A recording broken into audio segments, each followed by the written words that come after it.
Thank you. I've been given just a few minutes to speak up here before the workshop fully commences, and I'd like to read a little bit.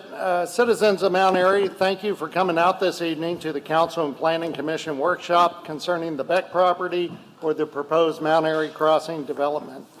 I had about a 10-minute history lesson of the property that recalled the original commercial zoning of the property, the creation of the mixed-use development zoning, the need for municipal property for the police station, the 2021 ordinances, the downtown vision plan, and the upcoming master plan draft that's being created.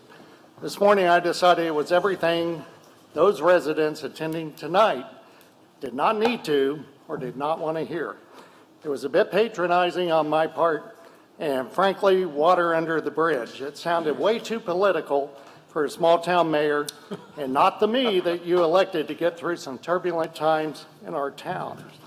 As of today, it really doesn't matter how we got here. Here is where we are. There are some realities. The Beck property is zoned for mixed use. There is a property owner trying to sell their land. And there is a developer ready to develop the property as it is zoned mixed use. But there are further realities that the residents should take pride in because the residents made it happen. Hardly anyone sitting at these tables on the council or the planning commission were serving when this property was zoned to mixed use. And those who were here on the council or the PC at that time had many reservations. Very tough decisions were being made. Sitting at the head of the room is not easy. It requires grit, moral fortitude, humility, compassion, and yes, a tolerance of pain. I have total respect for each of these citizen volunteers sitting at the table. Tonight and in the near future, I am asking the citizens to trust the people that you elected and the people appointed to the Planning Commission. Certainly, voice your opinions at the council meetings and the PC meetings during the public comment. Social media is fair game as well, and so are your emails. Your comments only fortify and enable the elected officials and PC members to make solid decisions, so keep them coming. The proof of your citizen advocacy is in the product of the council and the planning commission. In a very short time, this council has removed the waiver for open space, restoring it to 3 acres per 100 people added while in a deficit, and solidified our water well requirements in terms of minimum yields. And greater than a quorum of the Planning Commission sitting at the table here are appointments under my term as mayor, which began in November 2021. No one sitting at these tables in front wants Mount Airy to become a Germantown, a Rockville, or a Beltway high-density city. And I believe the Beck family would not want the destruction of Mount Airy's small-town charm to be their legacy. And lastly, I believe and I am hopeful that Pleasance does not want to develop the Beck property in a manner that maximizes profit through density and not the quality and the consideration of the existing community. I am also hopeful Pleasance will continue to show respect for what exists in Mount Airy, our history and our small town feel. I have no doubt their task as a developer is not easy. I suspect Clark and his associates have spewed a few cuss words following our meetings. And I get it. Mount Airy is not a cookie cutter town that is going to pencil whip or greenlight a developer's plans without heavy scrutiny. But I am confident we have the right people at the town's tables to find the right mix to make this development occur as an enhancement to our Main Street and infrastructure without overburdening our existing, adjoining, or nearby residents.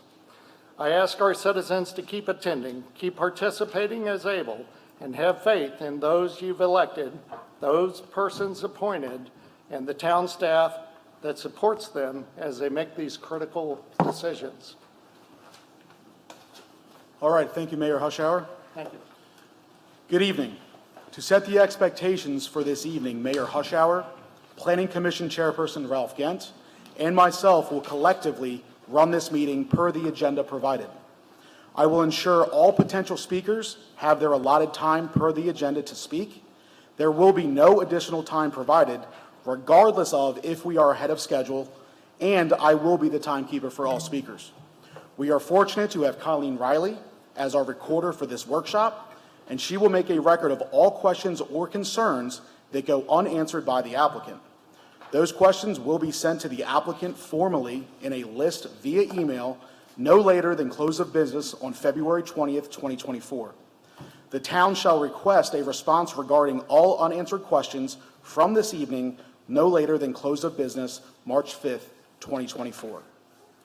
At this time, per our agenda, I will now relinquish the floor to Pleasance for 20 minutes to go over changes made to the pre-concept plan since the public hearings in September.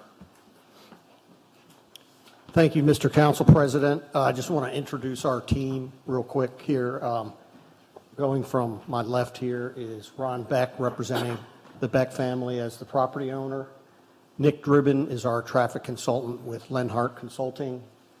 Matt D'Amico with Design Collective is sitting in for Cecily. She has had a conflict, so she couldn't be here tonight, but he was at the charrette, if you recall, so he's well up to speed on the plan, and I'm going to turn it over to him in a few minutes to go through the plan and the latest revisions. To my right is Ron Thompson with Vanmar and Mike Hoffler with Hydroterra Water, whatever the name of Hydroterra is. Right, Hydroterra Group. Thank you. So just a few comments before I turn it over to Matt to go through the plan.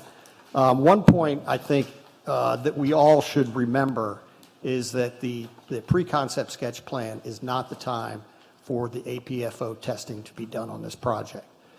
Obviously, there's a lot of APF issues that we've all been in the weeds on for the last year and a half since we submitted our plan, and we're fine with talking through those issues, but we all should remember that the APFO applies at the concept plan stage, not at the pre-concept plan stage. Having said that, the reason we asked Mike Hoffler here is that the one major well on the property is under well development today. It's a work in progress, so there's really not, I would love to answer every detailed question about the development of that well, but we simply don't know the answers yet. It's a work in progress. We can answer some high-level questions, but otherwise we won't know because we're going through a 30-day pump test. And then discussions with the Nill family on the right-of-way acquisition for the extension of Center Street is an ongoing process. We are in discussions with them. Those are confidential discussions. So once again, I'm sorry, but we can't answer a lot of questions about that as well.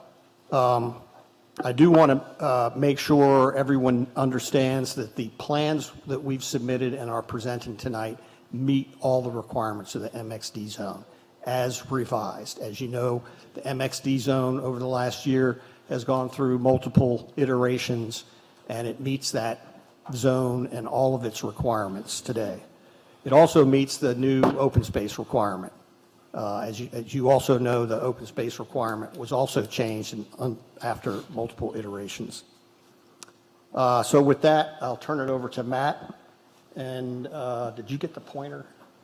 I don't. It's going to be hard to do this with him sitting down, and because he won't be picked up by the microphone. But he's going to try and use the pointer. If you want him to get up and address the boards to make it easier, just let us know. All right, well, thanks, Clark. Thanks, President. Thanks, Council. Happy to be here. I'm going to go over the pre-concept sketch plan revisions that we've prepared. They're up here on these drawings. They've also been submitted to the town, so you can look at copies of those. If you don't look at it in detail tonight, you should have copies of those. We also, the two boards on the bottom, as Clark mentioned, are the MXD ordinance purpose and objectives. There are 6 of them. We are required to comply with one or more of them. We comply with all of them. I won't go into that in detail, but those are the 2 things I was going to talk about tonight, is the plan revisions and our compliance with the MXD purpose and objectives. So I'll go through the pre-concept sketch plan revisions here here one at a time. There's a number of them. So first, the total number of residential units have been further reduced from 492 dwelling units to 476, and further 333 of those are deed-restricted senior housing units. The breakdown of the units by type between east and west are if your eyes are as good as mine, you can't read this. So, but the breakdown is in the chart here and here. This is west, this is east, and this is the overall. Like I said, you have copies of that. Second plan revision, the total commercial space has been very slightly increased by 1,200 square feet due to minor building configurations on the east side from 134,000 square feet to 135,200. And that is this building right here. The third thing is, as Clark mentioned, the total open space area has been increased, and I'm going to talk about the details of that in a moment, from 25.5 acres, which was previously 28% of the total area, to now 31.9 acres and 35.9% of the total acreage, to bring it in compliance with the requirement for 3 acres per 100 persons of open space requirement. The distribution of open space is also shown in these plan sheets for east and west. And I'll talk about the details of the open space in a moment. On the west side, 3 of the senior multifamily buildings have been reduced from 4 stories to 3 stories. Those on the west side, so that would be these here. There are still 2 buildings that are, because of the topography, they're an all-fill buildings, so the 3-4-story split. Those have not been changed. The others have. Fifth, on the west side, on the southwest of the senior multifamily buildings, 4 of the single-family detached lots have been revised to single-family attached to create more open space. The other single-family lots on the west side have not changed. Then sixth, on the east side, street blocks have been reconfigured and the lots have been removed to increase open space as follows. The block structure near right here on the east side has been revised to be more efficient, to create more contribute to the increase in open space. The street adjacent to the existing church has been removed, again, to add efficiency and create a buffer between the proposed church and the commercial. The majority of lots have been removed near the water tower, which is all back in here. If you remember, the previous plan had units back here to create more open space, to save more trees, and to create a more significant buffer between the rear of the adjacent Twin Arts Shopping Center and the proposed residential there. Further to the east, Century Drive Extended, which is right here, has been realigned, rerouted to tie in further north, which creates a more efficient block pattern, does create some additional open space, but it also, that alignment complies more closely, mirrors more closely the town's proposed street system, which I have copies of that here if anybody would like to see that, see how we comply with that. So those are the changes that we made. The most significant, of course, is the increase in open space and the reduction of units, as I explained. Do you want me to talk about some of the MXD, or do you want to move on to the next topic? Yeah, sure, go ahead. I'll share. I won't go into this detail, but as you know, the MXD purpose and objectives ordinance, the MXD district is intended to provide attractive, and this is written over here, by the way, and you have copies of that, to provide attractive residential neighborhoods containing a mixture of detached dwellings, semi-detached dwellings, townhouses, and multifamily dwellings in an effort to promote housing diversity and a pedestrian-friendly environment. So the plan does include a mix of residential and non-residential uses, as the ordinance calls for. It does include a diversity of housing types, detached, attached, townhouses, and multifamily dwelling units. High-quality development that's going to be governed by a pattern book. And there are 6 objectives, and I'll just mention a couple of, I'll mention them, a few places where we comply with them. Number 1 objective is to provide more attractive residential and non-residential environment that would be possible through the strict application of more conventional zoning. As we've talked about before, it's going to be very walkable. There's going to be sidewalks everywhere, pedestrian-friendly, shaded sidewalks, on-street parking.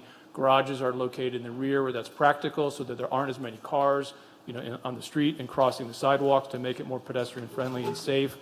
There's open space distributed throughout. Every single unit is within about a 5-minute walk of some kind of open space, recreation, passive or active.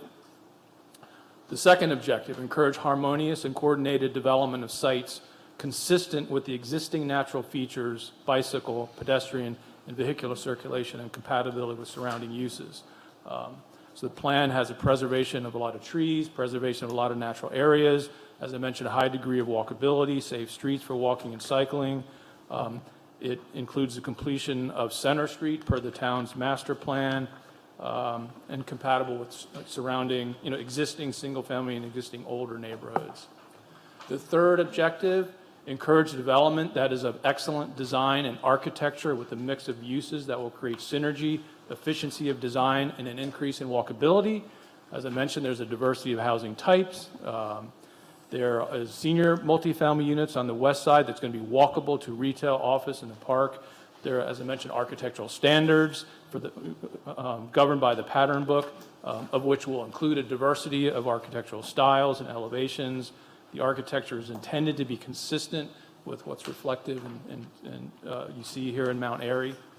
The fourth objective, create a mixture of office, retail, cultural, art, recreational, and residential uses with restaurants, eateries, cafes, all related to structures, parking, open space designed to establish and maintain a cohesive community while protecting the character of surrounding neighborhoods and the overall natural environment. As I mentioned again, preservation of natural environment, preservation of a lot of trees, a lot of open space. There's going to be a mix of office, retail, cultural, art, recreational opportunities, including the potential for restaurants, eateries, and cafes, as this objective calls for. The fifth objective is to expand the opportunities to support diversified housing options within an integrated site design. So there is a diversity of housing, but they're integrated. We don't have all the townhouses in one location, all the multifamily in one location, all the single family in one location. The housing types are diverse and integrated as this fifth objective calls for.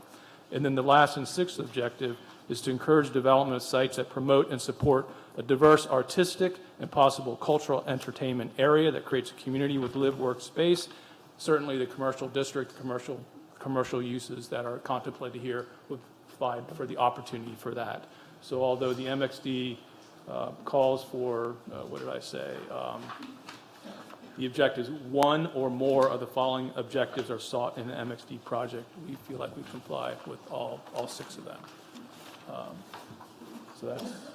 Thank you, Matt. The only additional thing I wanted to review quickly, and I think we're a little ahead of the game time-wise.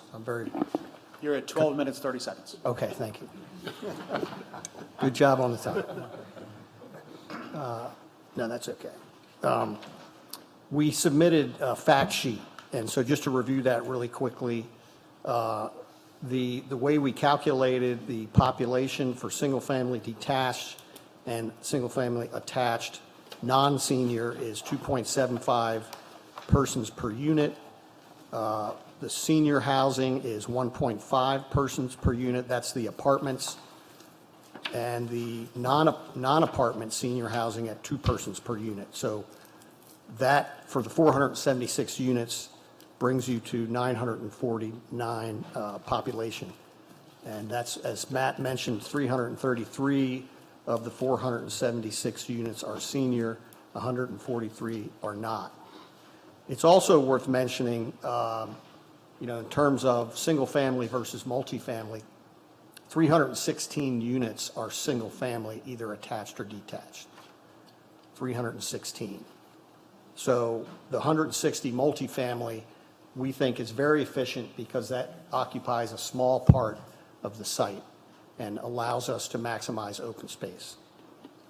In terms of the open space computations on the east side, which is on the far right of these two plans, we have 22.6 acres of open space. And on the west side, we have 9.3, which adds up to the 31.9 total acres of open space. And then in terms of the residential density, as you know, the cap was one of the things that was modified in the MXD zone in the last year, is now 7 units per acre. We are at 5.4 units per acre, so we're about 23% below the cap in terms of density. And then just to conclude our comments, I appreciate a lot the mayor's opening remarks relative to keeping Mount Airy small and the cooperation. We think we have worked cooperatively with the town for the last year and a half. And we're on board with keeping Mount Airy small town feel. This plan, we believe, holds that small town feel intact with the way it's been designed and the mix of uses and the amount of open space. And we also think there's been substantial improvements. We've listened, as you recall, we went through a 4-day charrette. We made substantial changes to the plan at that point. We came back and have modified that further after the ordinances were changed.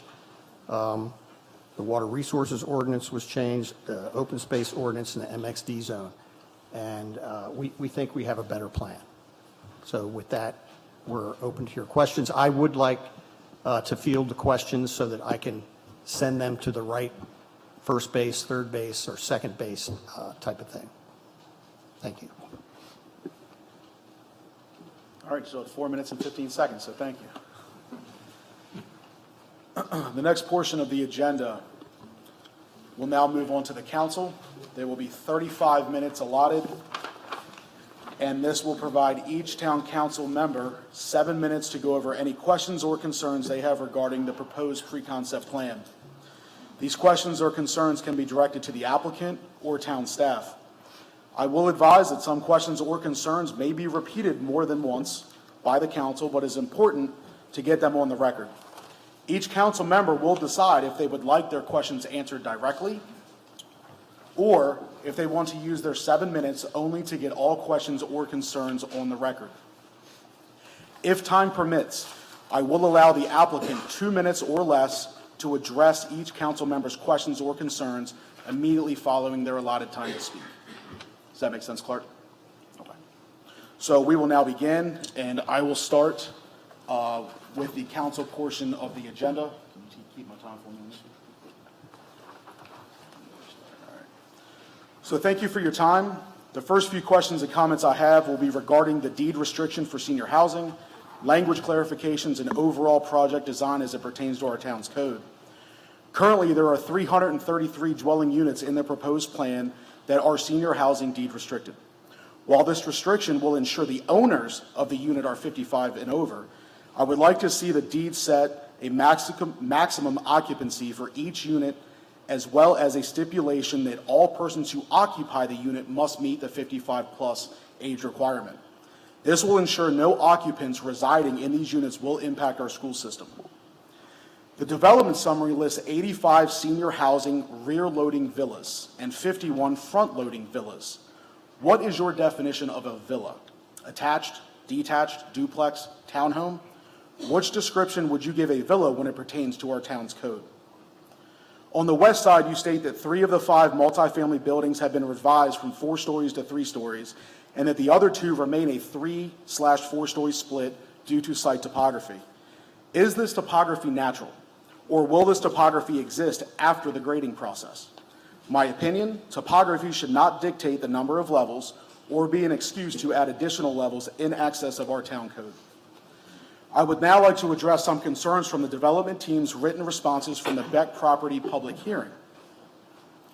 It was stated that pedestrian connectivity will be a standard throughout the proposed development for enhanced walkability to open spaces and businesses. I do not see how this is possible without safe passageway from the east side of the property to the west side of the property, or vice versa. A standard crosswalk being used to cross Maryland Route 27 is not a safe passageway, and therefore this plan does not have pedestrian connectivity. At a minimum, a bridge or tunnel would have to be part of the plan to make this statement accurate or receive my support, as our citizens' safety is paramount. In the response regarding open space and recreation, it was stated that the open space proposed by the developer includes larger areas as well as neighborhood-scaled open space, including greens and plazas. And the proposed open space in the pre-concept plan meets the town's definition of open space. While that may be true, the amount of open space the applicant is providing is the minimum to qualify for consideration of the open space waiver, now set at 3 acres per 100 new residents. I would like to advise the applicant that providing that space does not automatically get the waiver granted, because again, 3 acres per 100 residents is the minimum to qualify. As per Ordinance 2023-8, the Planning Commission will take any other things into account before issuing a recommendation to the Town Council, including, but not limited to, whether the proposed open space is suitable for multiple uses. For example, active and passive recreation, programmed activities and events, or whether the proposed open space addresses a critical town need. When the waiver request comes to the council table, I plan to utilize all of Ordinance 2023-8 when considering whether to grant or deny the request. As the current plan sits now, the proposed open space provided in this plan serves the town no purpose. At a minimum, I would expect to see in this pre-concept plan a developed full-size multi-purpose field, which is a critical need of our town, new active recreation facilities, including but not limited to playgrounds, pavilions, basketball, pickleball, and tennis courts, baseball and softball fields that would help serve both the new and current residents, as the already existing town facilities are overburdened, and our current residents already struggle to find the space needed for sports and recreation, especially our youth. Sticking with open space, one of the major factors,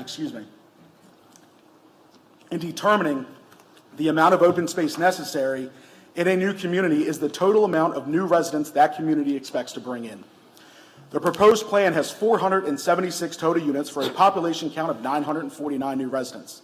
The applicant came to this number by utilizing a population to unit ratio of 2.75 people for all single-family detached homes and single-family attached homes. The applicant's population number then drops to 2 persons per unit for all senior housing non-apartments, and then drops again to 1.5 persons for all senior housing apartments. The problem is that Mount Airy calculates 2.75 persons per unit, regardless of the type of unit, or if it is designated senior housing. Therefore, the actual population count for this proposed plan should be 1,309 new residents. This change would require the applicant to provide additional open space to abide by the town code of a minimum 3 acres per 100 new residents, or remove units to lessen the population impact.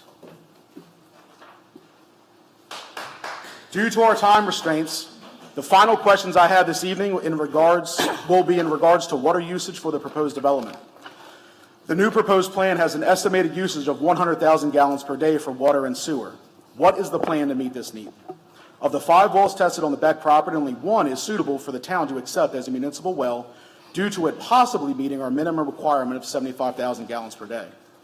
Let it be noted the other 4 wells all had a max yield of no more than 30,000 gallons per day, which would not meet our minimum standard or be fiscally responsible for the town to accept as municipal wells.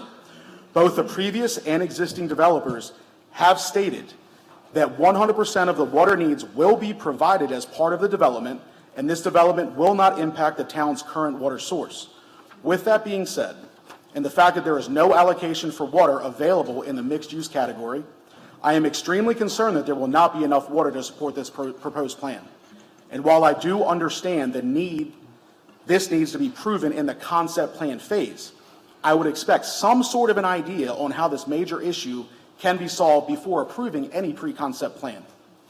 Furthermore, if water is found and it meets the town's minimum requirements, it will also require a new water treatment and booster pumping station to treat the water on site. That must include PFAS and other treatment technology approved by the MDE and the town. Are you prepared to provide this water station? That concludes the questions, comments, and concerns I have for tonight's workshop. Pleasance, if you would like to respond directly to any questions, comments, or concerns that I have stated, you now have 2 minutes to do so. Thank you. Yeah, I think suffice it to say that was too much to respond in 2 minutes.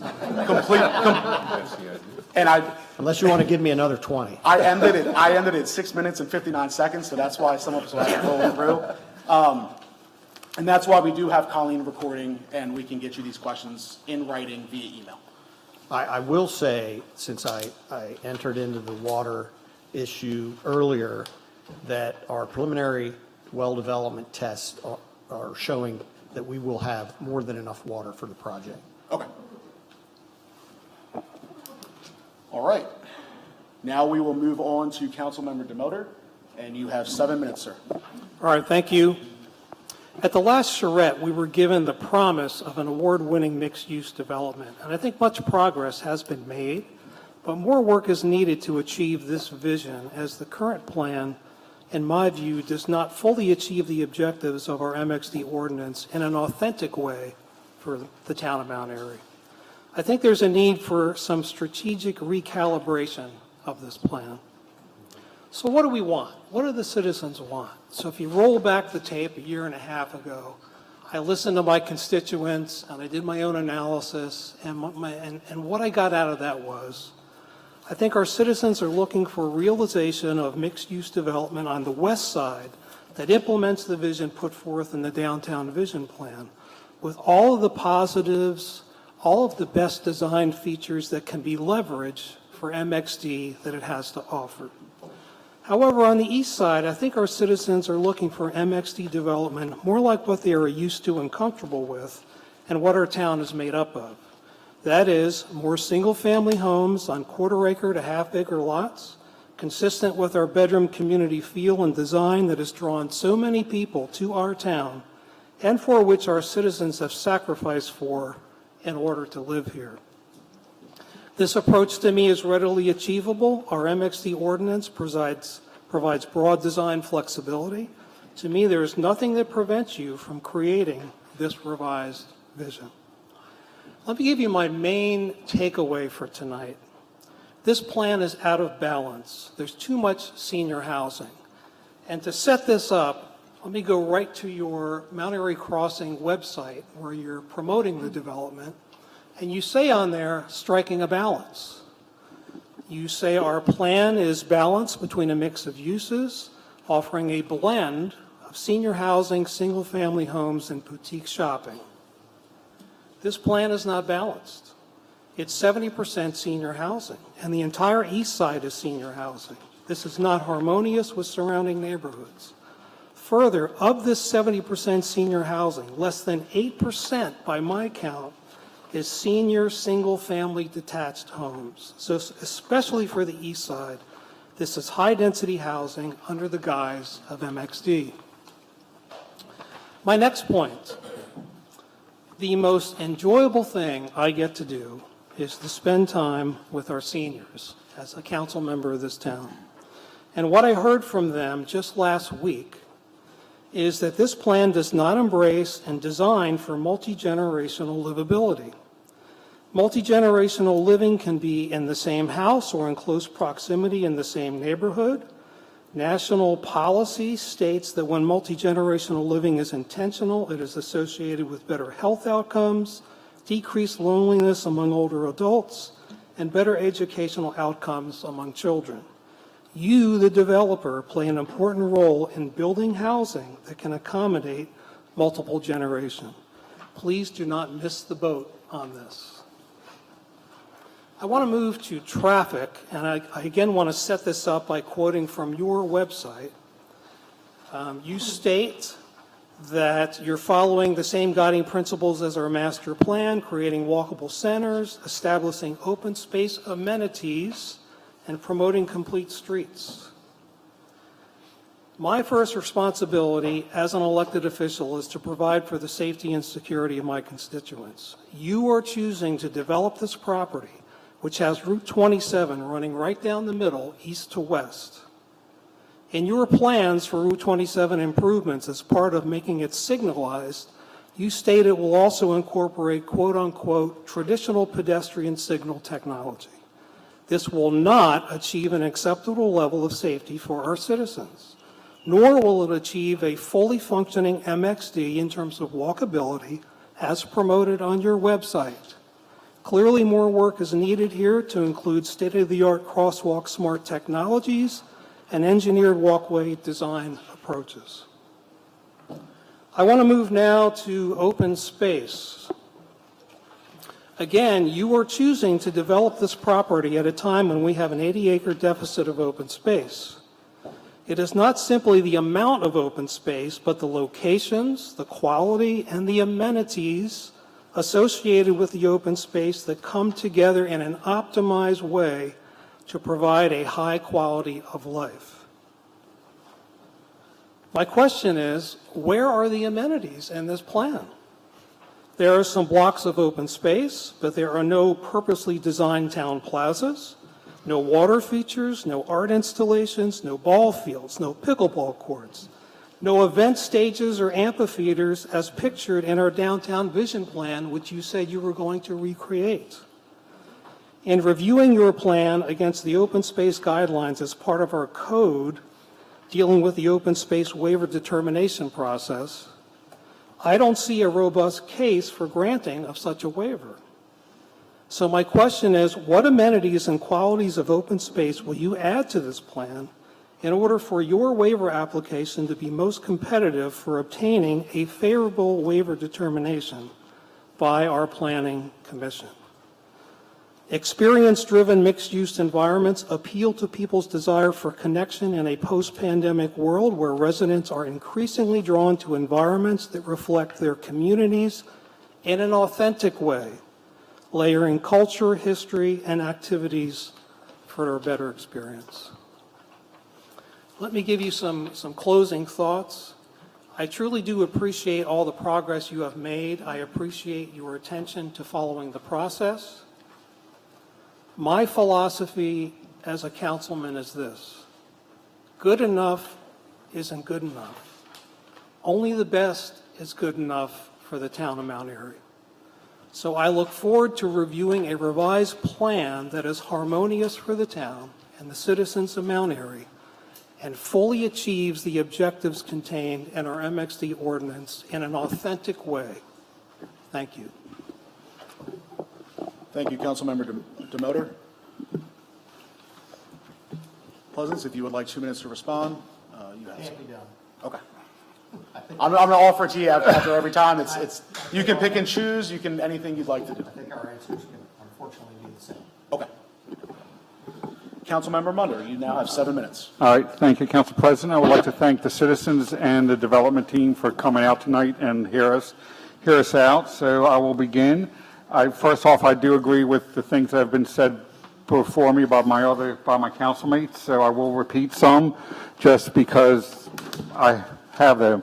But first off, to me, the plans indicate a lack of preliminary incorporation of town design standards. While it does show some aspects of it, but I do want to point some things out. There seems to be severe overgrouping of housing types that have a common wall as part of their design, except the apartments. The apartments will have the common wall. But by the lot designs and everything, the townhomes, the villas, and everything else seem to be overgrouped. A recently passed ordinance maxed the grouping size at 6. I count most of the townhomes, villas, and stuff way past that 6 limit. As mentioned earlier, the multiplier that the developers have used seem to be various for the population. I would like to point out also the town uses a 2.75 people per unit calculation. And I see this number as an equalizer since many homes now have 4 to 6 bedrooms and are multi-generational or family. By using this number, it equals everything out in my view. So I would encourage the developer to use this factor in their calculations. That way, both the town and developer can start with the common number and number across the board for open space, density, and everything else. I don't like the different numbers being used all the time. I would like to point out also that in the design, the recently passed MXD ordinance that established the revised max allowed grouping also requires a development to use standards that are like or similar to existing housing types and developments within town, roads, and features. I did not see that even in the basic concept of these plans. In my view, it's better to have some form of this included now than to have to be required to redo the plan later. Also not a big fan of the alleyways in the developments, and just in my view, they cause trouble for the development and the town as the development gets built out. I was going to say something about the wells, but Clark did mention that, but I would like to say that too. Once the preliminary tests are done, I know it might be several months, would like to see the results and have the town engineer review them. Not expecting to see the gallon per day allotment that would be allocated from the state, but at least a verification in somewhat that it's possible to achieve what is being requested by you all from the state. And also there appears to be 2 wells on the property on the west side. I'm just trying to figure out which one is considered the primary well that you're beginning to test on that, just for my suggestions and understanding of the plans. Clark also mentioned that the negotiations are ongoing with the Nils for the right-of-way. If they are achieved, that was fine, but the plan currently indicates that that right-of-way has been granted. I would like to see the plans as the conditions are now. I'm not saying it can't be changed with the right-of-way, but I know if you can't obtain that, the plans will change for access from the east side to 27. This is something that Scott pointed out also. The plans have indicated that for stormwater management facilities, there will be underground tanks. And upon discussions with town staff and things of that nature, I would just like to see an approximate location on the plans of these underground facilities and to make sure that, I want to say, they're not being counted as open space, because the state, not open space, because we do not currently count any stormwater management facility as open space. These type of buried facilities were used in the Brittany Manor development, and they were not counted towards open space calculations for that development, and I don't believe the town should be calculating those underground facilities into any open space above that towards the open space requirement. Now, for the west side particularly, I mentioned the grouping of homes in that area are the specific concerns to me that they're overgrouped. Mentioned earlier about the apartment buildings. For the 3 to 4 stories, I'm wondering if the lowest level of these buildings are parking for that building. I'm not sure if it is or isn't, but if it's 4 stories, I would like to see, it would be advantageous for the parking on that spot to have the most lowest level converted to parking instead of homes. That would take care of some of the concerns. Would like to see better integration of the existing neighborhoods and the portion of development that abuts them by redesigning lot sizes and moving or eliminating some units from that area, particularly west of Beck. I believe Beck Avenue drawn onto the map. I believe there can be some shuffling and jostling of the townhomes and the single-family homes that abut up to the directly open space and well site location. That way, if some of the townhomes are removed, you can replace some of the townhomes with single-family and lessen the concerns, but mainly open up some of the more lots abutting that. I got a letter today about the tree lines, mainly on the west side, regarding that it butts up to the existing development. We would like to know if they stay or not, if they, even on your property, your open space plans do not indicate the tree lines on that, but those rough plans or some photos I've seen do indicate that those trees stay there, so we need clarification on that.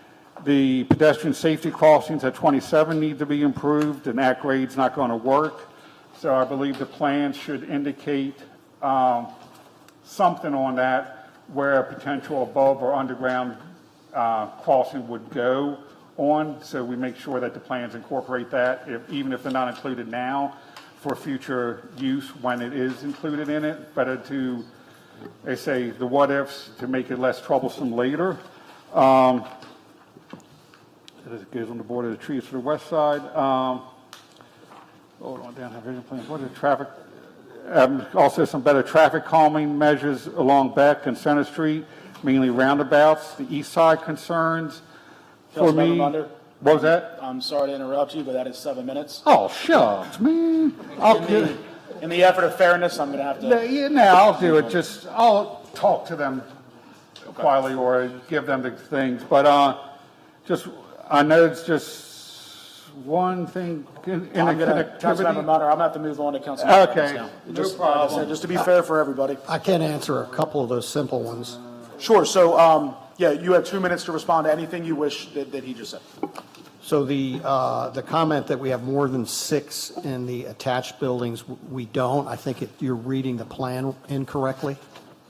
Okay. You may, these are showing lots, Okay. not buildings. So you may be counting up all the lots and thinking that there's more than 6 that are attached.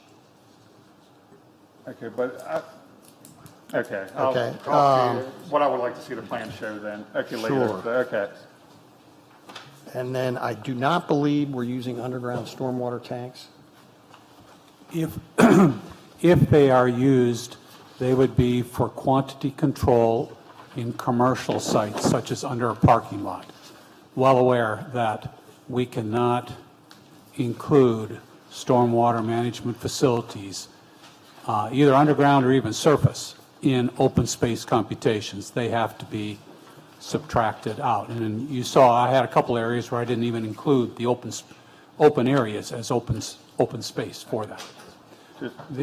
Okay, not to go back and forth with you, I just would say, a question regarding stormwater management. No. Okay, I'll talk to Ron. This is their later 2 and see minutes, what they I would can like to respond, see. and then we're going to move on. The only other one is just to point out, the well site, can I have a pointer? So that we're all clear. Yeah. The only well site being tested is the one that we discussed when you were going through the ordinance change, and the largest, that is the only one that's under testing. Good, okay. Thank you, Councilmember Munder and Pleasance. Next up will be Councilmember Evans. You have 7 minutes, sir. Thank you. Thank you, everybody, for coming out tonight. Some of this stuff will be repeated as everybody kind of has the same ideas, so just bear with me on some of the stuff that you're hearing again and again. According to our survey, the citizens' least favorable dwelling units is apartments, and we have quite a few apartments that you put in this plan. Personally, I'd like to see kind of that go away so that we can make the citizens happy. Concerns with too many senior housings. You may or may not know Liberty Place is a new senior housing, 55 plus in Sykesville, and those dwellings are not selling at all. They've actually dropped the price a couple different times over the last few months, and they're still not seeing any action. So with that being said, you kind of listened to our citizens and you went with more senior housing, but I think we kind of went overboard on that. We could probably back that down just a little bit more with all the dwellings that we have available in surrounding areas, and Wildwood Park as well. I don't see the east side as a very walkable part of MXD. It's very dangerous crossing Route 27. I would like to see something built before the plan goes into place, and not just an infrastructure that we have to handle our own. I would like the developers to handle that for us. And just a crosswalk is not going to be the answer, in my opinion. With all the open space, we can, and the new seniors coming in to this development, there's going to be a need for a community center / senior center. Our senior center is aging, and it is not going to withstand the abundance of more seniors coming into this area. So that would need to be addressed, as well as some of the open space. I believe Mr. Washabaugh had mentioned, I would like to see a multi-purpose field. I would like to see a community center with basketball hoops, pickleball courts, tennis ball courts. There's just not enough stuff in the town for our citizens to go and find open space parks and so on and so forth. And the traffic, I will leave on this one. The traffic is, very vague as far as what you're going to do to fix the traffic situation on Twin Arch, as well as some of the other, Center Street and Century Lane. I would like to see a more involved plan on how you're going to address that traffic situation with bringing in well over 1,000 more citizens. And that's all I got. All right, thank you, Councilmember Evans. Pleasance, you'll have 2 minutes if you deem necessary to address any of those concerns. I think we'll do it in writing. Okay, all right, thank you. Next up, we have Council Secretary Galletti. You have 7 minutes, ma'am.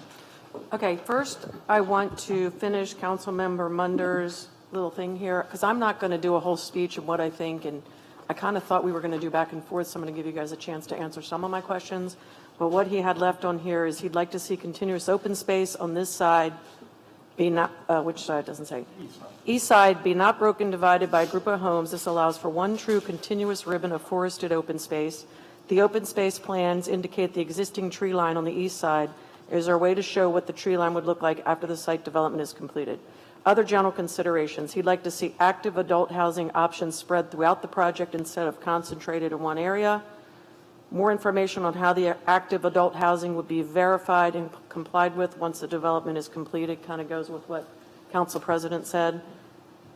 Would like to see elements of environmental site design, green building options, and highly efficient buildings to offset environment concerns with this development, and understand what, if any, action will be taken on the west side to limit unintended trespass on adjoining property owners by future residents.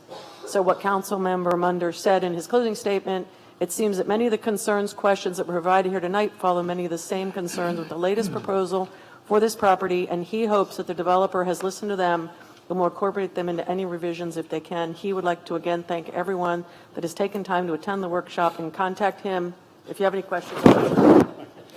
Okay, so I have some things I'd like you guys to actually answer. So first, I do want to say what everyone's probably going to say at the table. Thank you for the last year and a half. I have seen what you had, and you did listen to the residents when they said, get rid of all that single family, put in senior housing. You did do that, and you did listen to their concerns, their questions, their comments. So thank you for that. I have to agree with my fellow council members. It's a little dense. I don't think any resident out there is going to say, this looks great. Now, I got to tell you, when I moved here and they showed me pictures of Twin Ridge, which I came and saw, I kind of thought the same thing. So they did tweak. So I think you're almost there. You're listening to the residents. I think we need to tweak a little bit. Obviously, we want to work together. We want to make this something that we can all satisfactorily live with. I agree with the deed restricted. We don't want to have senior housing and then suddenly, younger people are moving in to take care of grandparents or whatever. 27, has an impact study been done? Have you done that yet? The 27 impact An study, I'm just impact noticing study? in my notes. You mean a from the traffic study? Yeah, the 27 traffic impact study on what impact this type of development would have on 27. Well, the traffic impact study that we did looks at a variety of intersections that Barney Okay. approved, including those on Route 27. Is that in our packet? No, we would be submitting that with the APFO test With at the the APFO? concept. Okay, at I'm the just concept curious plan. because having been streets and roads and trying for years, and now I'm sure Councilmember Demoto will agree with me, we've been trying for like 4 years to get 27 to do a study. So any study that you can enlighten would be really helpful. That's all I'm asking for.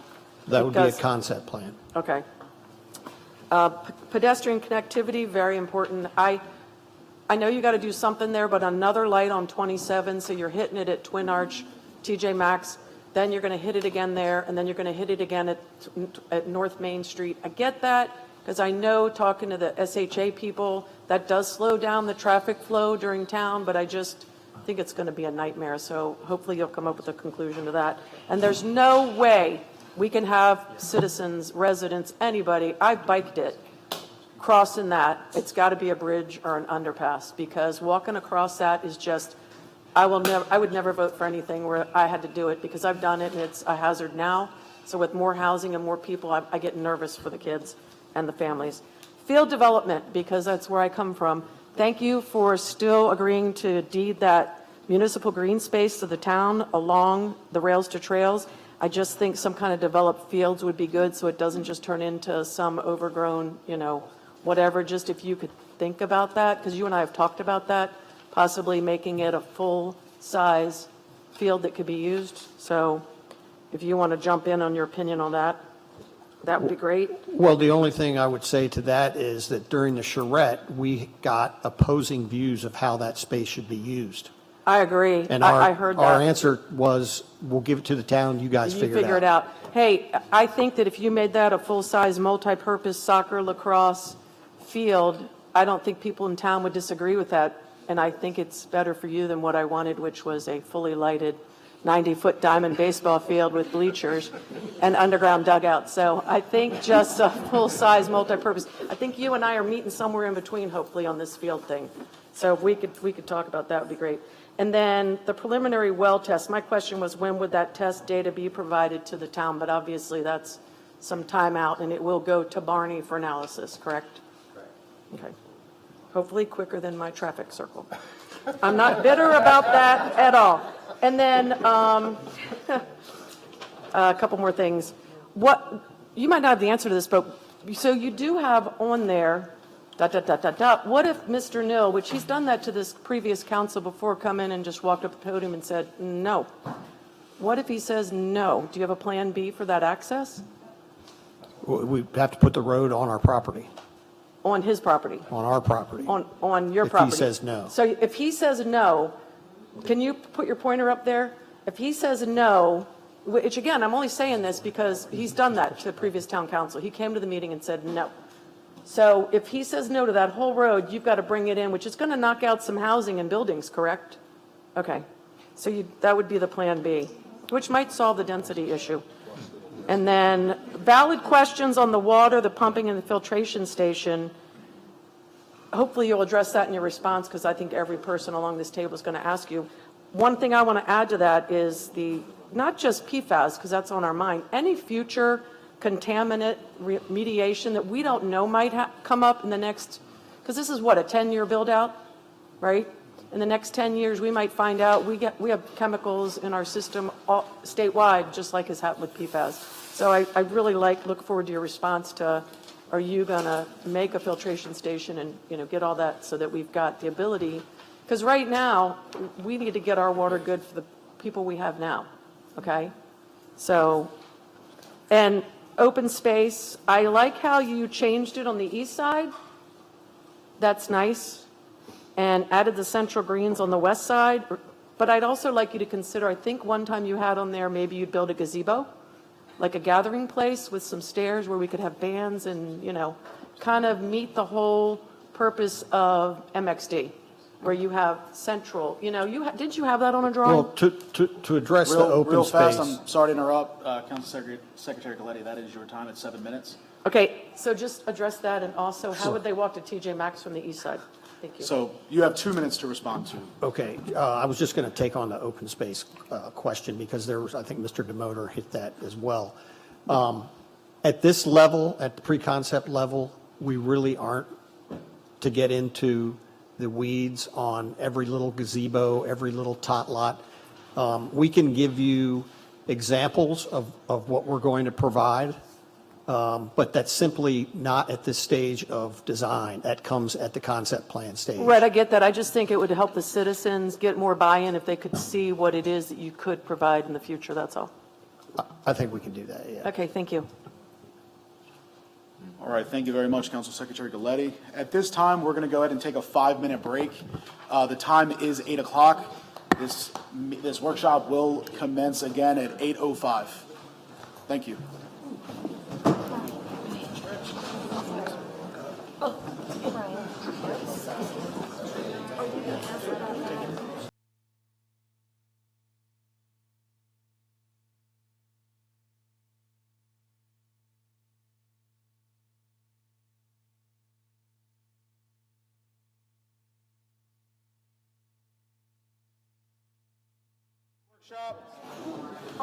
Before we do so, I just want to reiterate that any speaker from the Planning Commission, the town staff, or the mayor, you have your allotted time to use how you see fit. If you would like a direct response to each individual question, that is absolutely your right, or you can get through all of your questions or concerns, and then Pleasance will have 2 minutes granted to them if they choose to respond.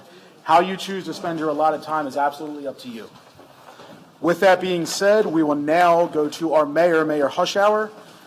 The mayor has been allotted 10 minutes to ask questions or state concerns regarding the applicant's pre-concept plan.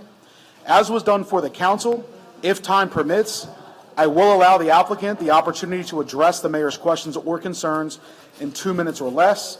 I will now relinquish the floor to Mayor Hushhour. All right, thank you very much, Council President. I'm going to start by, in your opening comments, you mentioned the cultural center as part of the open space, walkability. Who's got the pointer up there? Can you point to where the cultural area would be? Well, at this stage, I think it's envisioned to be right here in the middle of the commercial area. Okay, There's a large plaza here yeah, that all sorts of events and activities could be planned. okay.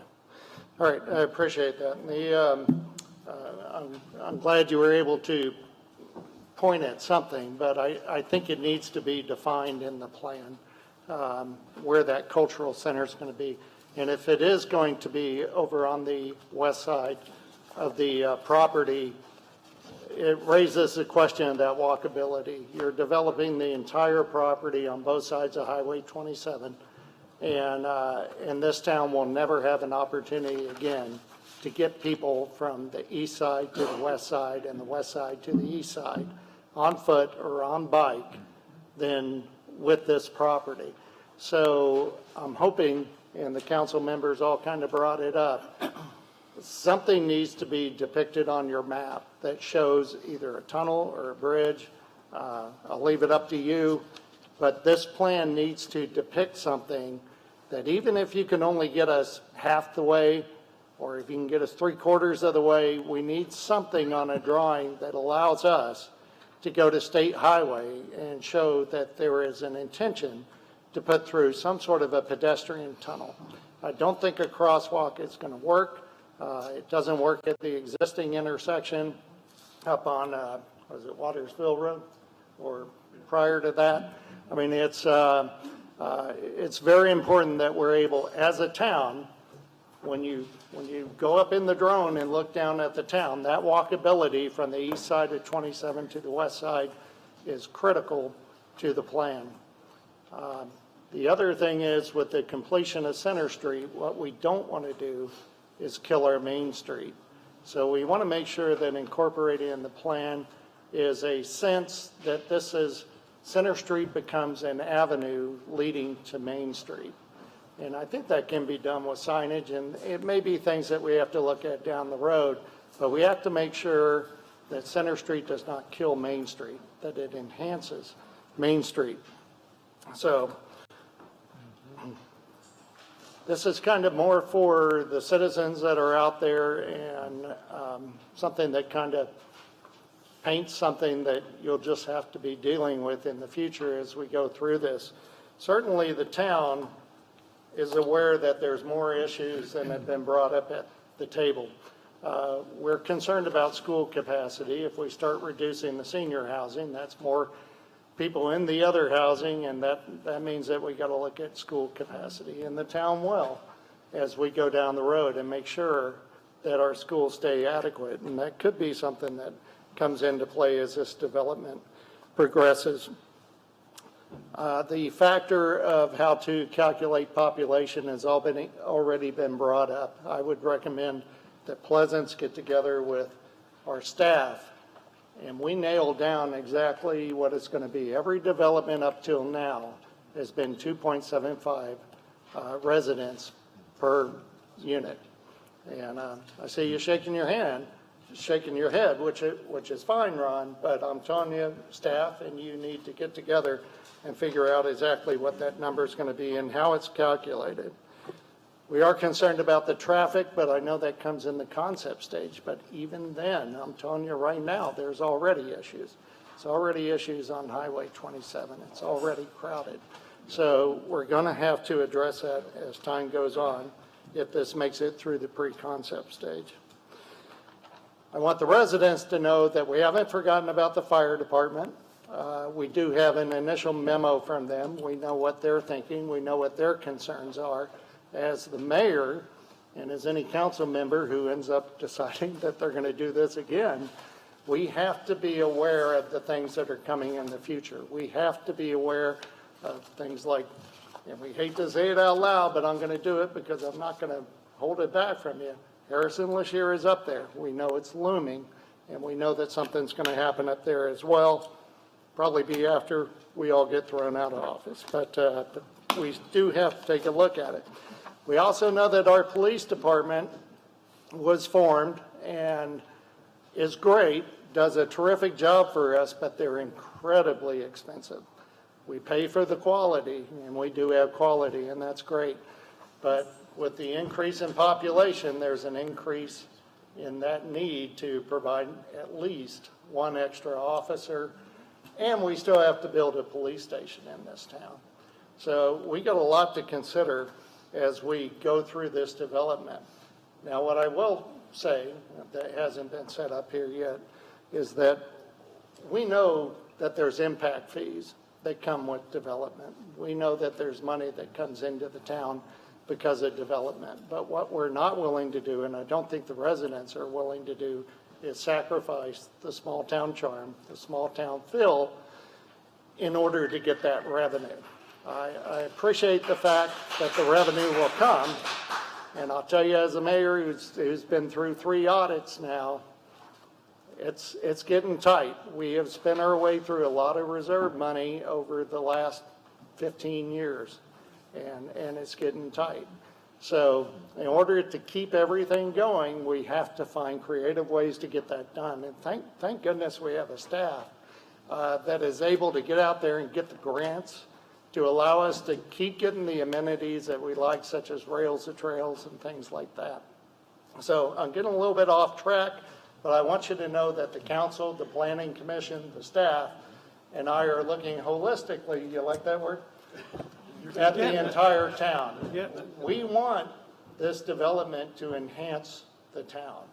I look forward to a time, hopefully, where this council and this planning commission are able to work with you to a point that if I'm still the mayor, I'm able to call you and say, hey, listen, you got a clogged storm drain over here, or there's some sort of an issue going on, and that we're able to work together on it.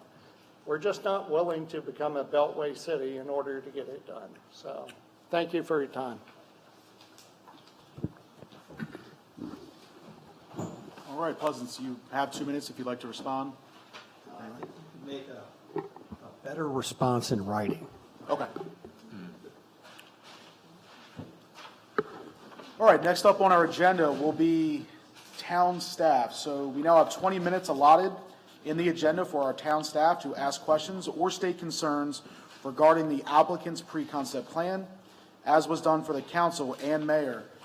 If time permits, I will allow the applicant 2 minutes or less to address each town staff member's questions or concerns immediately following their allotted time to speak. Listed on the agenda is the Town Planning and Zoning Administrator, Mr. John Breeding, and Town Engineer Barney Quinn. Are there any other members of the town staff who would like to speak? Okay, that being said, you will each have 10 minutes if you choose, and we will start with Planning and Zoning Administrator, John Breeding. Thank you, Council President. I wanted to thank the residents for coming tonight, Town Council, Planning Commission, and also the development team.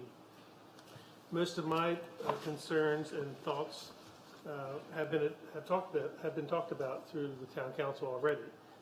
And it really, the big hot spots are open space, the tunnel under 27, the reduction in the elderly housing, the community center, the activity spaces, traffic at Twin Arch Road, Center Street, at Maryland 27, And really, those comments have been addressed. So that's pretty much the only comments I really had are being addressed through the town council. So I'll extend my time to somebody else.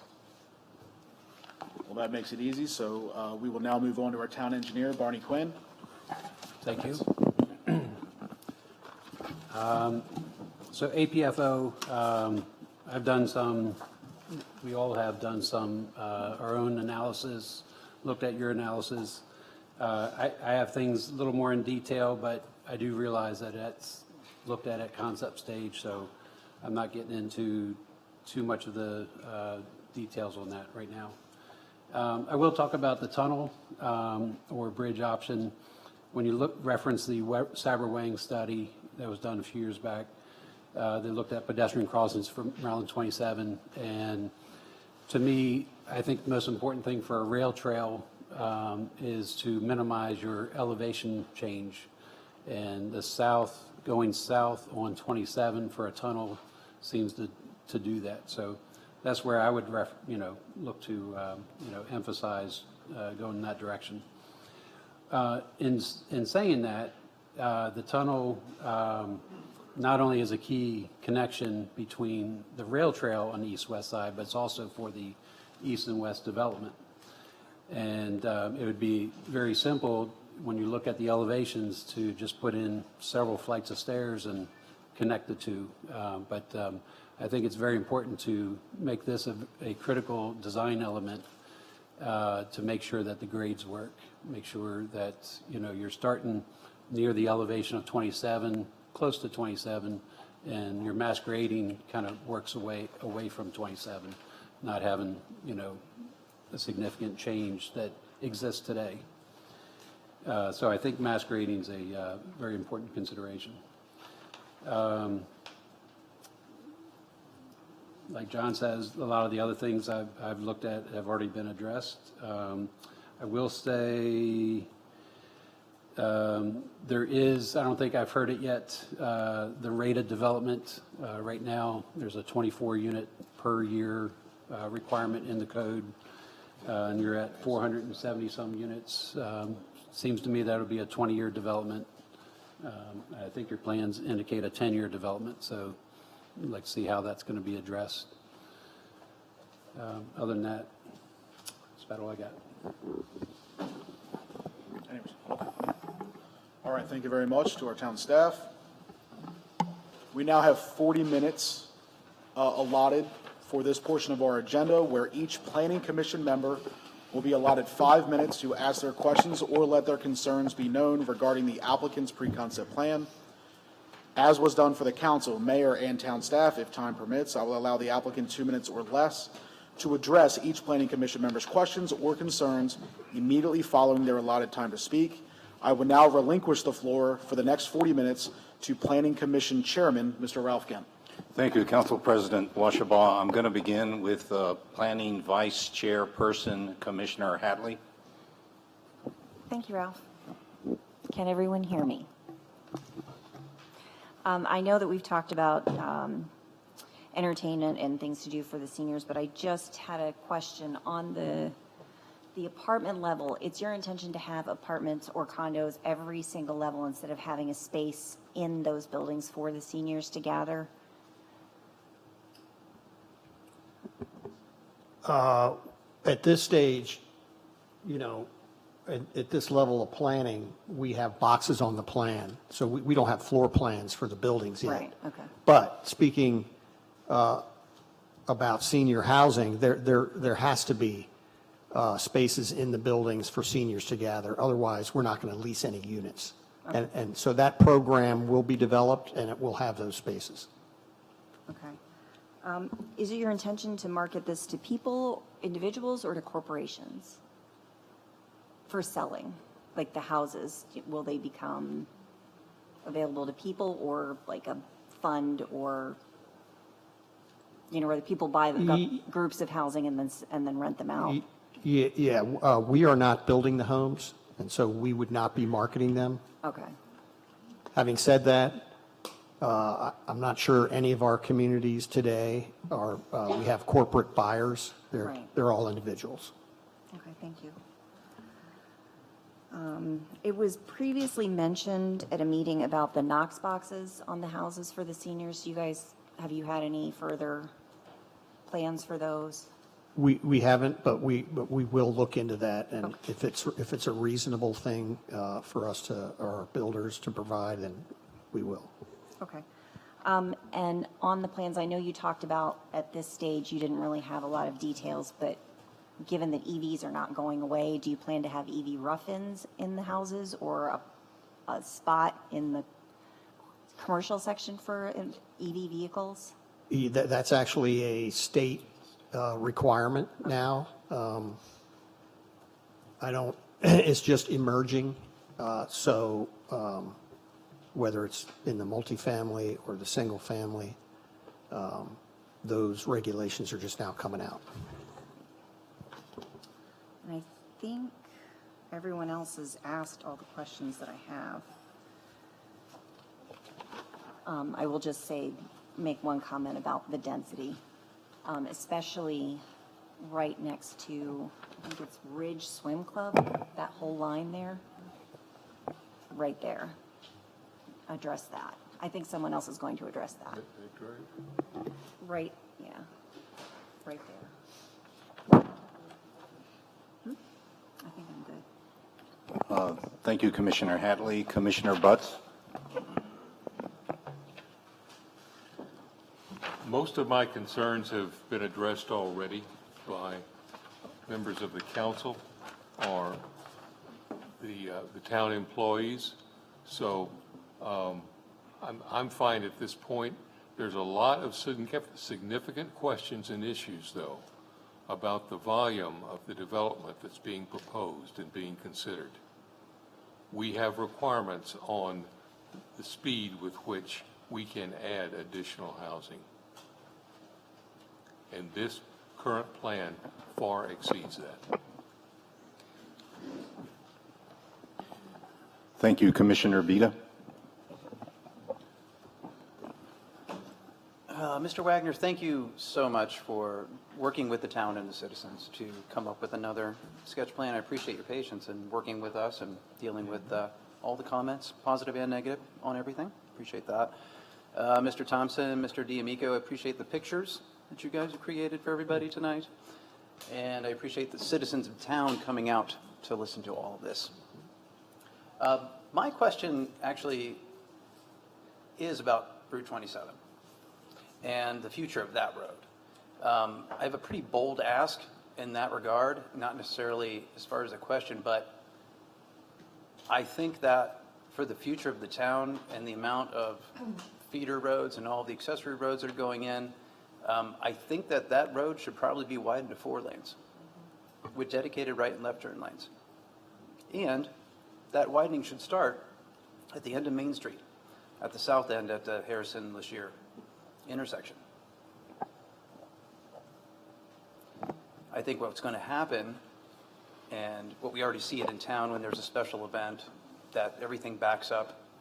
When school gets out, everything's backed up. When the activities at the local schools, because that's the only place for basketball and soccer and all the other places, that backs up. Myself and Chairman Gent live off Watersville Road, and so if any of those events are happening, I'm basically waiting like 2 or 3 signals for the people to actually funnel out of the schools and turn wherever they're going to go. I think 2 lanes going each way is going to allow people to better get out of town, reduce the backups, and also, as future development happens with the Beck property and Harrison-Lashire potentially in the future, as well as Green Tree that's coming up, I think that 4 lanes on 27 is a good idea.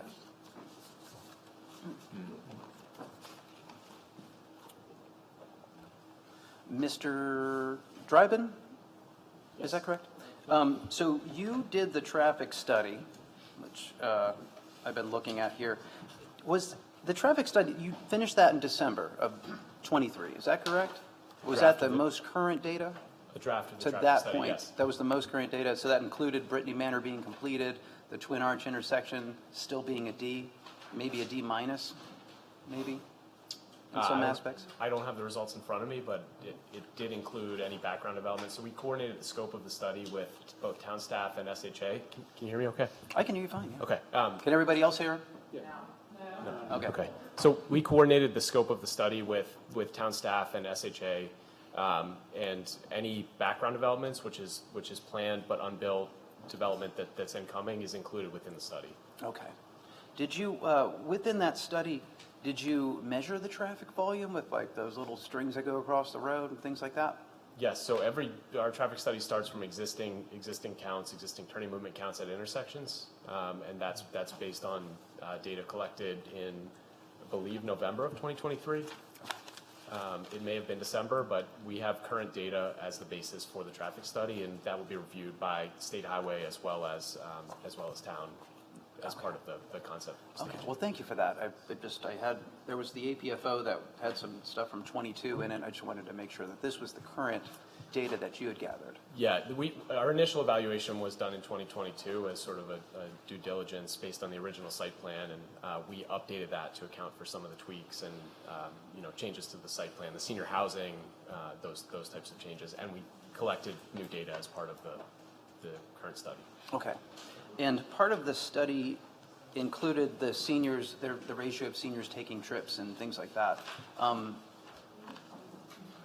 Is there anything that points to the actual commercial areas, like the rate of traffic through those particular, like anything that commercially coming to off of Center Street into the west end as far as shopping, getting in and out, and potentially on the east side with some of those structures there coming in and out, like the potential of that? Was that listed in here? Yes, yeah, the traffic study will account for all of those things. There's Okay. there's a specific methodology that the state, and really it's a national methodology, for determining the amount of traffic that, whether it's residential or retail or any type of use will put on the roads. And the study will account for all of the uses that you see on the plan. Okay. Do you consider a D a passing grade?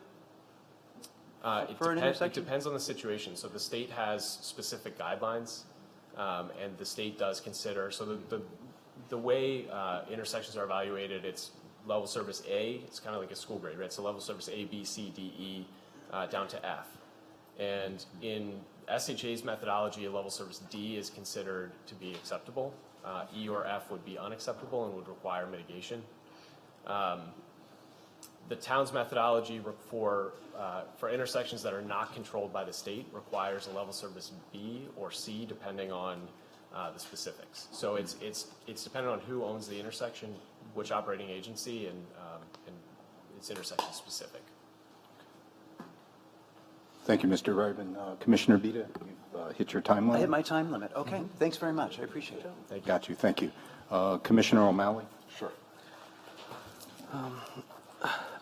I think I just want to address a couple things, more considerations in the future, not necessarily questions right now. This project is developed as one property, mixed use, and part of mixed use is walkability, and we've kind of hit that one. You can't develop it without the tunnel access or bridge access. There is no walkability, and you can't develop the property as one without that.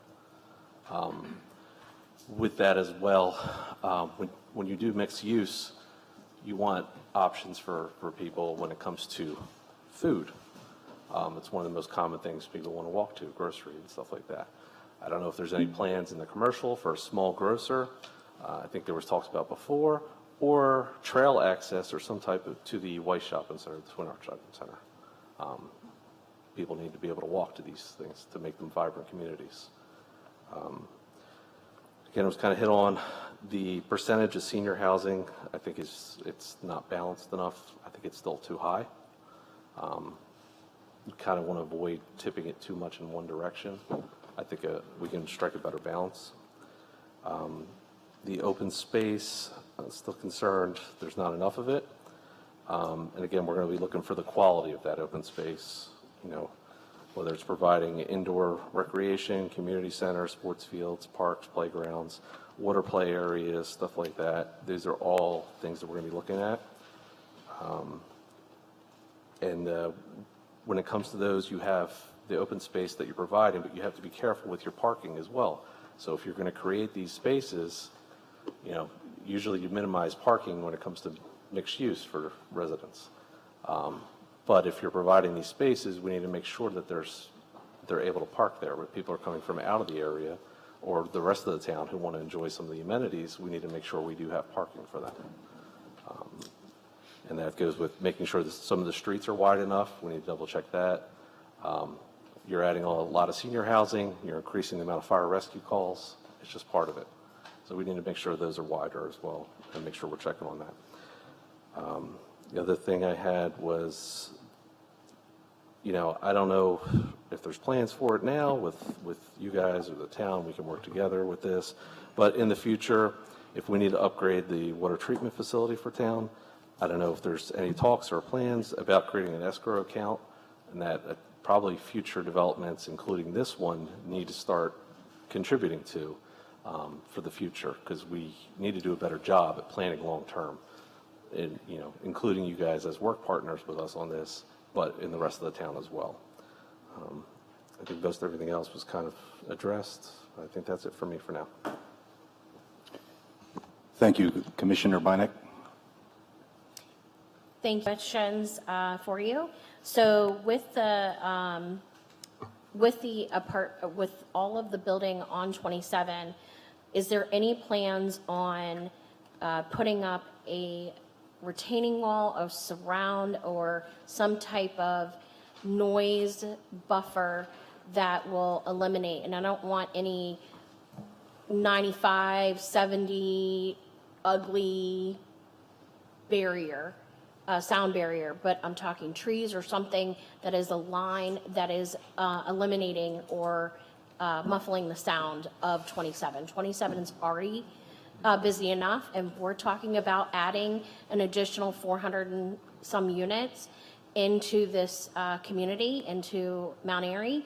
There's going to be a lot more traffic coming in and out of Mount Airy. Tractor trailers, delivering goods, whatever it is, we're still going to have a lot more traffic on 27. Also, I had a comment also about 27 and widening that prior to this development. We're bringing in a lot more. It's already congested. It's already taking at least a half an hour to get up 27 or come down 27 because the traffic currently, even though we're only going a couple miles. And then also on Twin Arch from Century, that is already backed up almost to the bridge coming up. So if you're expanding Century Drive into the Beck property, then you're causing even more backflow into the town. Also, according to the town's survey, if you're actually paying attention to the survey's most important is that they least desire apartments and condos. They want more single-family homes, and if you were to listen to the town, is that we need more. This is way too dense. We do not need the apartments. The senior living needs to be at least 62, deeded 62 or higher, because at 55, they can still have people under the age of 55. So it needs to be deeded at 62 or higher. The parking overflow, there is no extra parking overflow.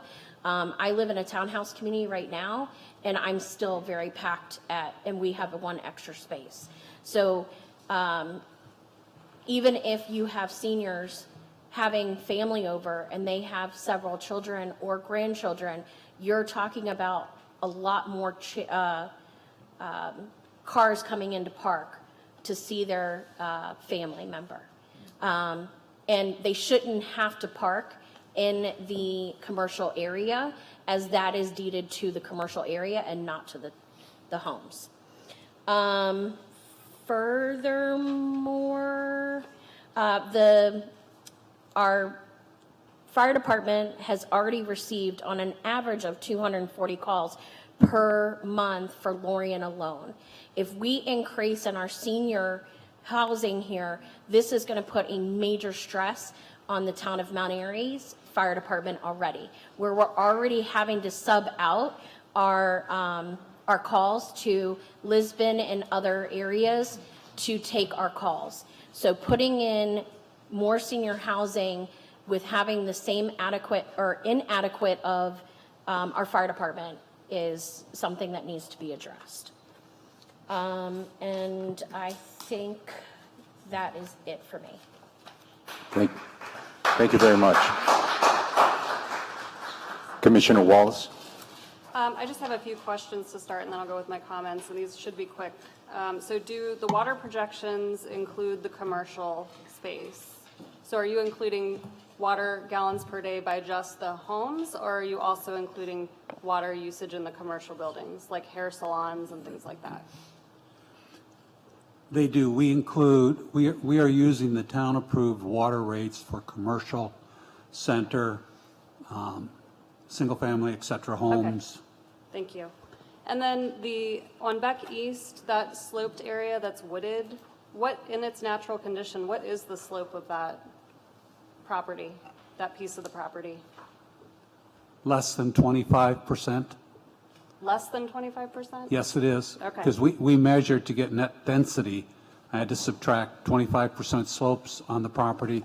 I knew you'd know where I was going with that. As Thank well you. as We're the good. little Thank stream. you. Okay, so the 3- and 4-story buildings, what is the height of those? They'll be below the maximum height limit. The 4 and the 3? So, Yeah, yes. And the max height limit being 35 feet? 40. 40 feet, okay. So you're saying the 4-story building would still be at 40 feet? And It's so- 3 stories on one side and 4 stories on the other. Okay. And then the commercial buildings are planned to be 2 stories? Is that right? I believe only. The ones on west? Yeah, only 2 would be 2 stories, so they would be these 2. Okay, so they would be. like, Everything else dwarfed is by 1 the- story. By the apartment buildings behind them. Okay. So just general comments. Again, about the single-family homes, you have about 7% by my count of the total units here are single-family.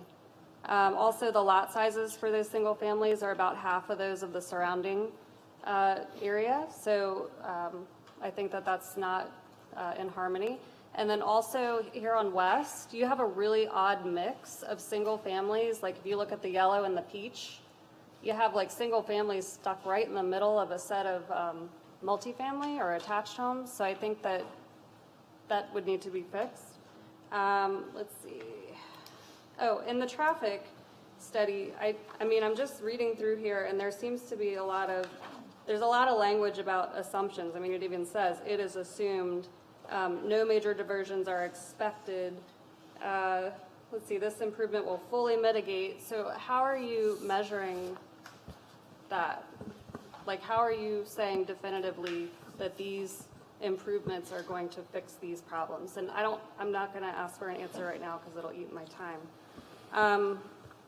Let's see. And then also, are you looking at the impacts of the Center and Main intersection? Because I see a lot of other existing intersections, but I think when you connect Center, it's going to, impact Center and Main specifically.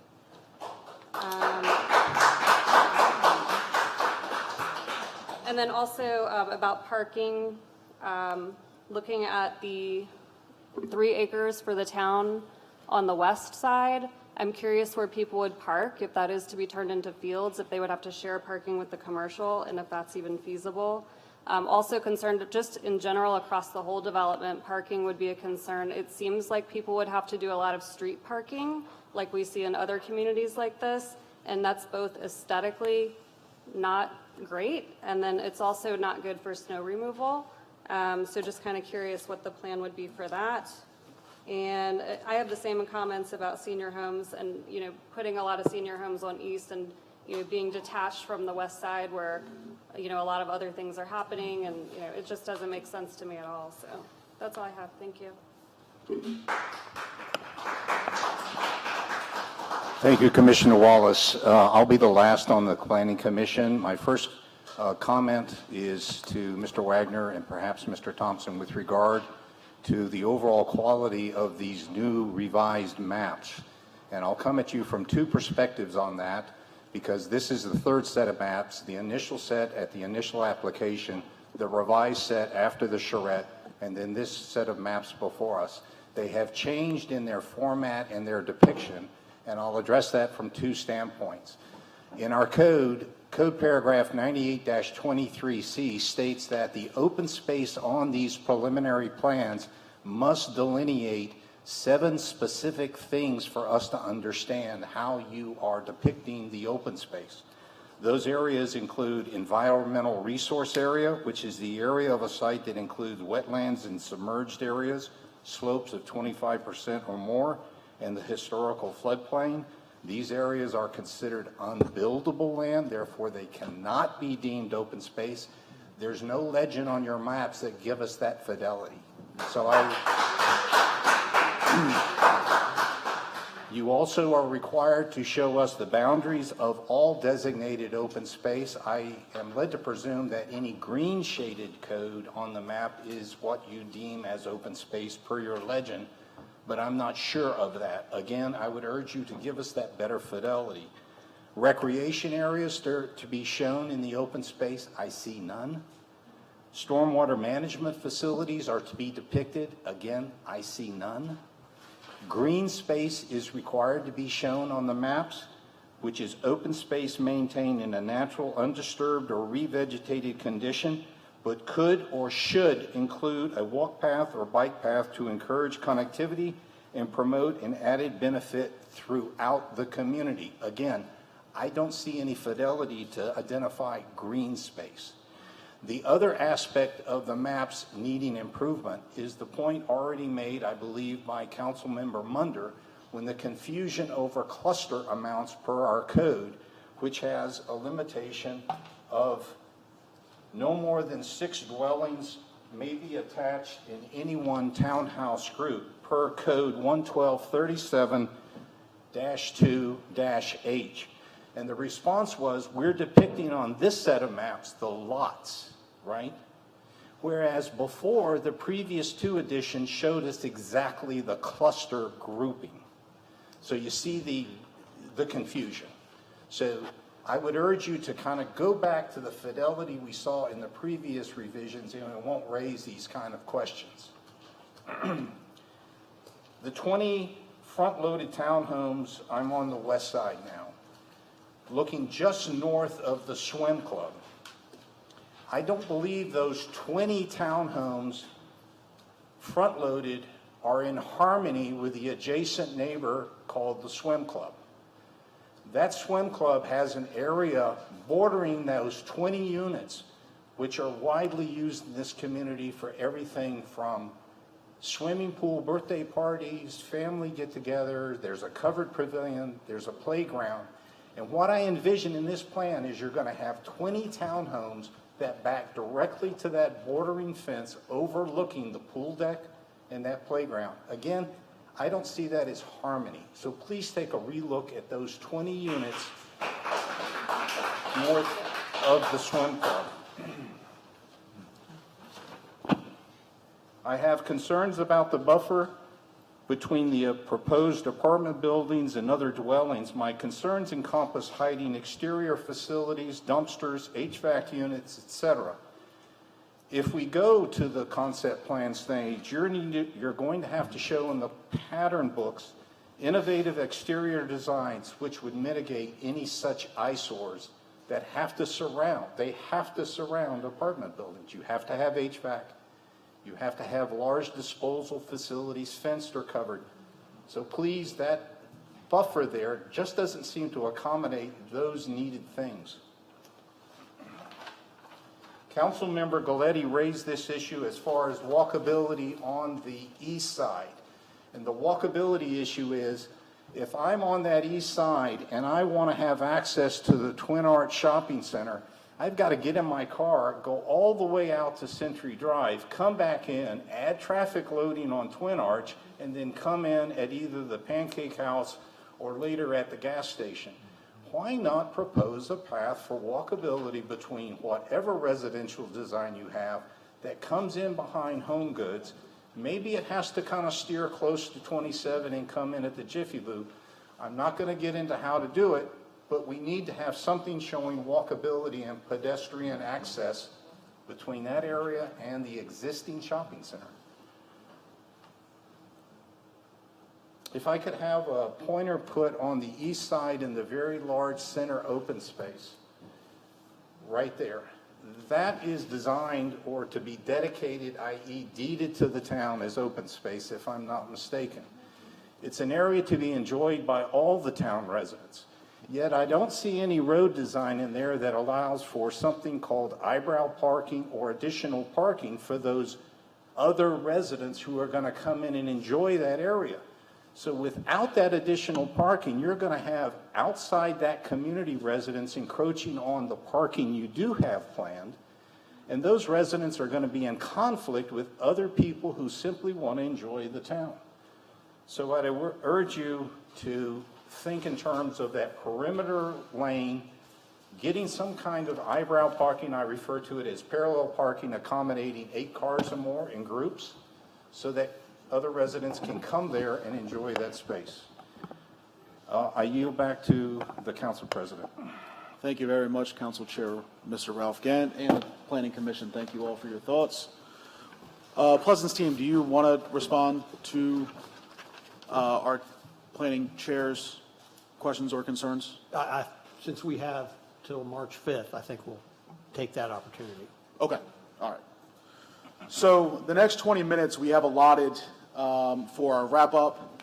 As we bring this evening to a close, I will basically use the next 20 minutes or less, because it seems like everybody had a little bit more time than they needed, to close out the evening. So first I will ask our recorder, Colleen, are you confident that all unanswered questions have been recorded, as it is the intention of the town to provide those questions via email to the applicant on or before close of business February 20th, 2024? Yes.